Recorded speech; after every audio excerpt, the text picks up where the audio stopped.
À Mayotte, la mangrove, ce n'est pas juste un paysage de carte postale. Non, c'est bien plus que ça. C'est un véritable bouclier, un rempart qui protège le littoral, qui abrite une biodiversité incroyable et qui nous défend contre la fureur des cyclones.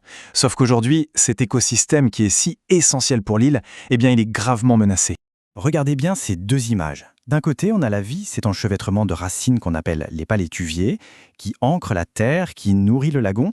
Et de l'autre, eh bien, c'est la réalité brutale, une véritable marée de plastique qui vient étouffer, qui asphyxie ce milieu si fragile. Le contraste est violent et il nous montre à quel point la situation est devenue urgente.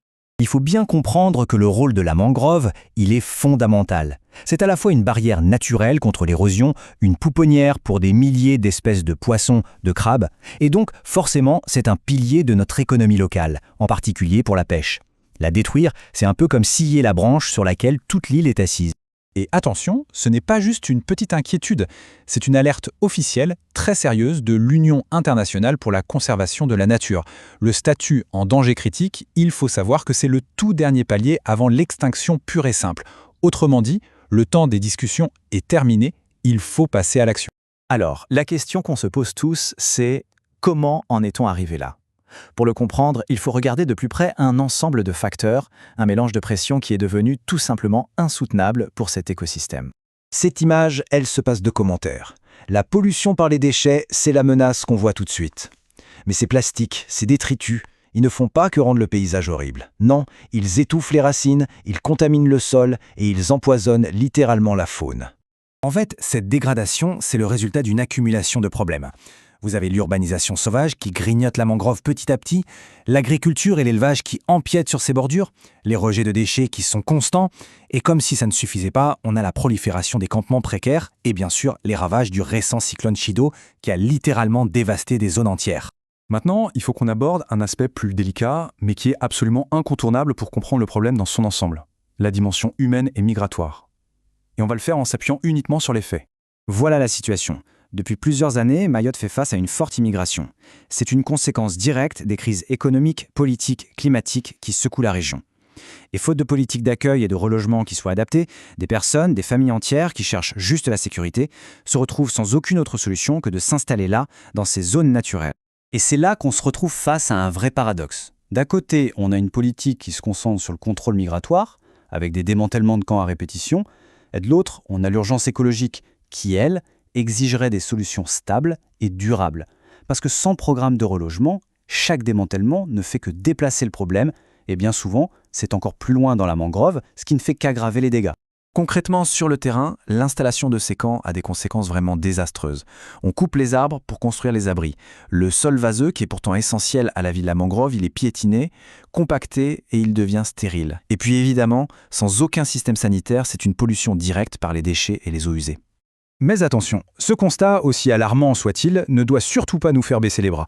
Au contraire. Parce que sur le terrain, l'espoir est bien là, grâce à des solutions concrètes qui sont portées par des gens vraiment engagés. Des associations locales sont en première ligne. AME, Tsaratana, Naïma, Stimkura. Derrière ces noms, il y a des femmes et des hommes qui se battent au quotidien. Ils replantent, ils nettoient des tonnes de déchets, ils luttent contre les espèces invasives, ils sensibilisent la population. Leur travail est tout simplement essentiel. 3700, c'était pas juste un chiffre. Imaginez, 3700 palétuviers qui ont été replantés par une seule association. C'est la preuve concrète que la restauration, c'est possible. Arbre après arbre, grâce à la mobilisation de tous. Et voilà le résultat. Regardez, cette image, c'est une zone en pleine renaissance. Ces jeunes pousses, c'est l'avenir. Elles ancrent de nouveau le sol, elles protègent la côte et elles recréent un habitat pour toute la faune marine. Le succès, on peut le voir, on peut le toucher. La solution, elle vient aussi de la base, des villages côtiers eux-mêmes. Des plans d'action très pragmatiques se mettent en place. On mobilise les habitants, on organise des grands nettoyages, on met en place des sentinelles qui surveillent et qui alertent, et on va même jusqu'à créer des pépinières locales pour faire pousser les futurs arbres. Évidemment, l'action locale doit être soutenue par une stratégie plus globale. Il faut réussir à combiner plusieurs choses. Le relogement digne des populations hors de ces zones si fragiles, la création de zones tampons vraiment protégées, et aussi le développement de ce qu'on appelle des jobs verts, des emplois écologiques ouverts à tous, qui permettraient à la fois de restaurer l'écosystème et d'offrir des perspectives à chacun. Au final, la conclusion est assez simple. Face à l'ampleur du défi, les actions isolées, ça ne suffira pas. La seule solution possible, elle est collective. Voilà, tout est dit dans cette phrase.